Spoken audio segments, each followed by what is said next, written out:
নমস্কার। কবি মল্লিকা সেনগুপ্তর একটি অসাধারণ সুন্দর কবিতা, আমার অসম্ভব প্রিয় কবিতা পাঠ করছি। ওনার শ্রেষ্ঠ কবিতা, মল্লিকা সেনগুপ্তের কবিতা সমগ্রর মধ্যে যে শ্রেষ্ঠ কবিতার সংকলনটা আছে তার থেকে একটি কবিতা, রক্তচিহ্ন। আর বলতে ভালো লাগছে যে এই কবিতাটি গত সপ্তাহে রবিবার দিন আমি পাঠ করেছিলাম সুবোধ সরকার, কবি সুবোধ সরকার, যিনি মল্লিকাদির স্বামী। শ্রদ্ধেয় কবি সুবোধ সরকারকে ডালাসে আমন্ত্রণ জানিয়ে একটি কবিতার সভা করা হয়েছিল, একটা ছোট অনুষ্ঠান করা হয়েছিল। সেখানে আমি কবিতাটি ওনার সামনে পাঠ করার সৌভাগ্য অর্জন করি।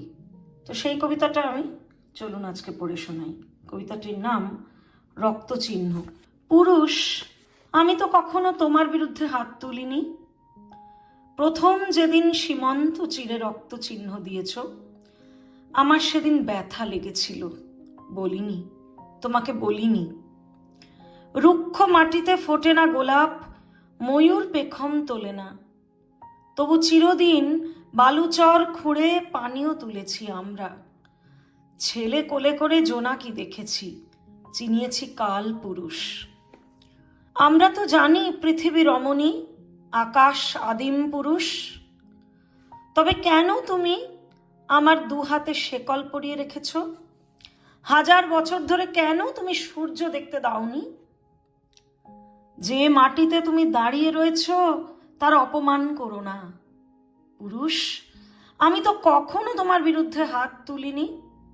পুরুষ, আমি তো কখনো তোমার বিরুদ্ধে হাত তুলিনি। তো এই ছিল আজকে আমার একটা ছোট্ট পরিবেশন মল্লিকা সেনগুপ্তর লেখা অত্যন্ত স্মরণীয় একটি কবিতা রক্তচিহ্ন। আশা করি আপনাদের ভালো লেগেছে। ধন্যবাদ।